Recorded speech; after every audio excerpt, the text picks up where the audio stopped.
In 2951 of the Third Age, Sauron openly declared himself in Mordor. After almost 3,000 years, the Dark Lord was back, and he was, better than ever.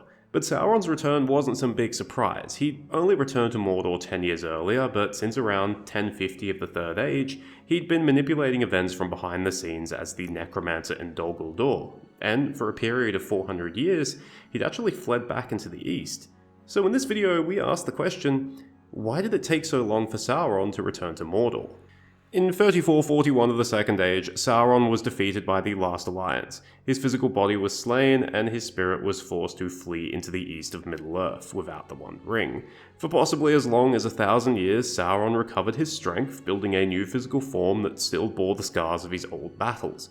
In 1050 of the Third Age, he was finally confident enough to return to the Westlands of Middle-earth, in a bid to start contesting his old enemies again, the Elves and the Númenórean realms in exile, Arnor and Gondor.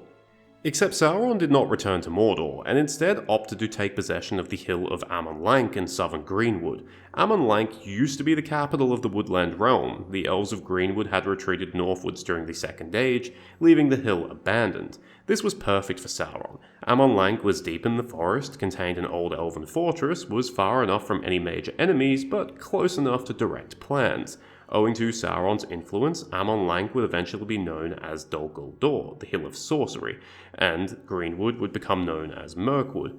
As for Sauron himself, he would become known as the Necromancer, originally thought to be one of the Nazgul. The reason why Sauron didn't return to Mordor during this time is simple. Mordor was being watched by Gondor. After Sauron's fall in the Second Age, the Gondorians were wary of a hostile power taking shape in Mordor again. During the War of the Last Alliance, Sauron had demonstrated how a threat in Mordor could easily reach Gondor's heartland. His forces had taken Minas Ithil and had gotten as far as Osgiliath before being driven back. So Gondor established the Watch on Mordor. Fortresses such as the Tower of Cirith Ungol, Durthang, and the Towers of Teeth were built and manned. The idea was not only that nothing bad should get out of Mordor, but also that nothing bad should get into Mordor, at least not from the west. In 1050, Gondor had reached the height of its power, so any attempt by Sauron to re-establish himself in Mordor would have been suicide at this time. So instead, he opted for Dol Guldur, and from there, directed efforts to weaken Gondor and Arnor. He was successful on both fronts. Arnor became locked in a losing war with Angmar, and Gondor was weakened by a trio of events: the Kinstrife, which was entirely self-inflicted, but also the Great Plague and the Wainrider Wars, which Sauron may have had a hand in. After the Great Plague in 1636, Gondor withdrew most of its garrisons from Mordor, but not all. The Black Gate was manned as late as 1944, and the Tower of Cirith Ungol may have persisted up until the year 2000. After the fall of Arnor in 1974, Sauron seems to have redirected his full attention at Gondor, and perhaps wanted to replicate his success that he had against Arnor. In 1980, the Nazgul were sent to Mordor, taking advantage of the fact that the Watch on Mordor is pretty much non-existent at this point. There, the Nazgul begin gathering an army. While never explicitly stated, it's possible orcs had always remained in Mordor after Sauron's original fall, leaderless, diminished, and not much of a threat to the outside world. In 2000, the Nazgul sally forth from Mordor and besiege Minas Ithil, and 2 years later, they capture it, and it is renamed Minas Morgul. But despite now having a secure position in Mordor, Sauron doesn't also relocate there alongside the Nazgul. He stays in Dol Guldur, and in 2063, Gandalf investigates, and instead of fleeing to Mordor, Sauron instead flees into the east. This might tell us two things. One is that Sauron was still being incredibly cautious. Even if the Nazgul now held Mordor, he was afraid that if he was revealed, the united power of his enemies might be enough to deal with him before he became too powerful. His biggest fear was probably Gondor. The kingdom was well past its peak, but it had fought off Easterling and Haradrim invasions fairly recently, and had then played the greatest role in destroying Angmar. He also would have been afraid of the Elves. While diminished in strength, they still had enough power to play a supporting role in the destruction of Angmar. Sauron might have genuinely feared a repeat of the Last Alliance, although both sides would have been far weaker. The other reason is that perhaps Sauron decided that he would use this time to better cement his position in the east and south. While Sauron's emissaries had stirred up trouble amongst the men of the east and south and had even negotiated alliances between them in order to direct them against Gondor, there's a difference between this and having genuinely subjugated them. Another problem was the Blue Wizards, who probably used Sauron's absence to make some inroads against his influence.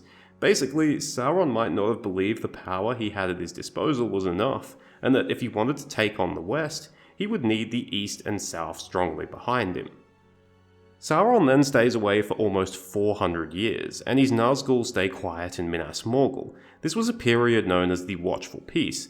We're not exactly sure why Sauron decided to stay away for this long. One possibility is that this is simply how long it took to shore up his support amongst the East and South. Another reason is that the longer Sauron was away and the longer his Nazgul were inactive, the more complacent his enemies would become. The elves would also become weaker as more sailed into the west. Sure, Gondor and his other mannish enemies might recover their strength, but with the power of the east and south behind him, this would have been an arms race Sauron believed he would win.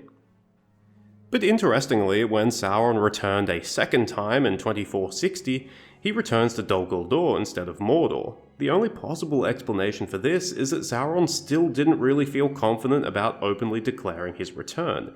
Instead, he seems to have returned to his old policy of trying to gradually wear Gondor down. Over the next several hundred years, Gondor is attacked by orcs from Mordor, Easterlings, Haradrim, and Corsairs.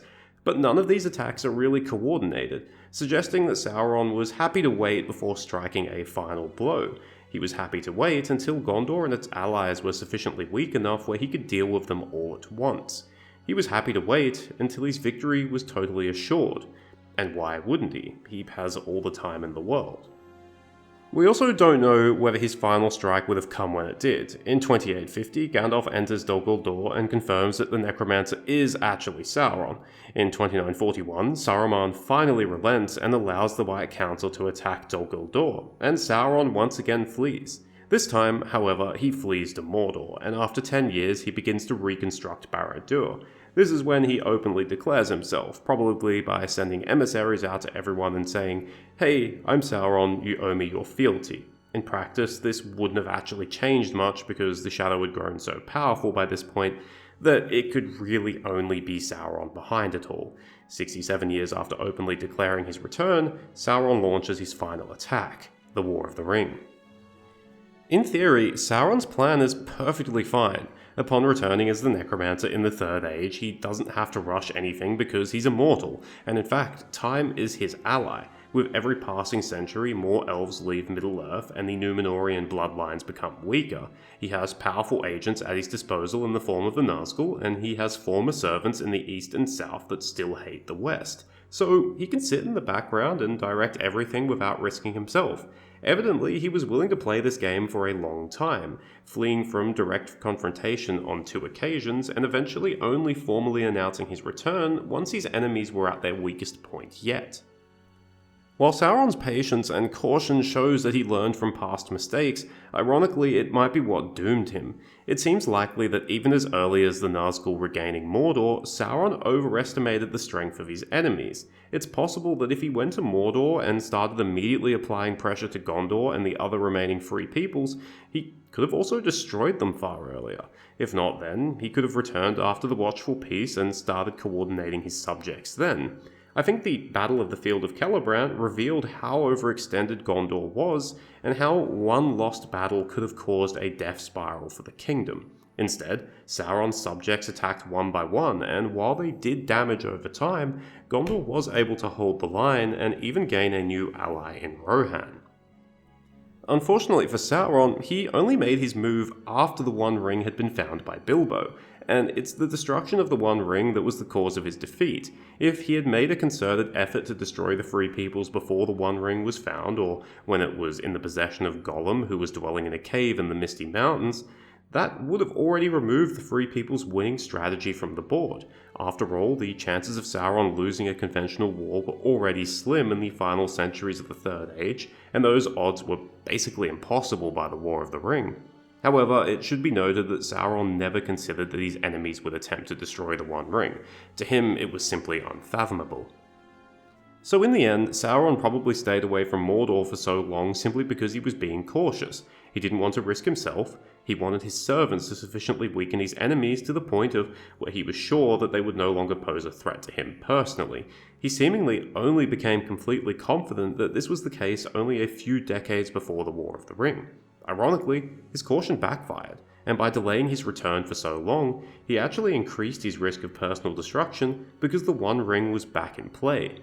It's certainly possible that if Sauron returned to Mordor earlier, he could have destroyed the Free Peoples long before the One Ring ever made its way to the Shire. Thank you for watching, I hope you enjoyed it or at least found it interesting. If you want to think of this in an interesting way, Sauron being defeated in the Second Age and then returning to Mordor at the end of the Third Age would be like an ancient Egyptian pharaoh returning tomorrow to conquer the world, and also being responsible for the fall of Rome, the Black Death, and most major wars that have happened in the meantime. That might just be the plot of The Mummy. Cheers, farewell, and remember, Sauron was probably disappointed when he saw Mount Doom again. He probably remembered it being much bigger.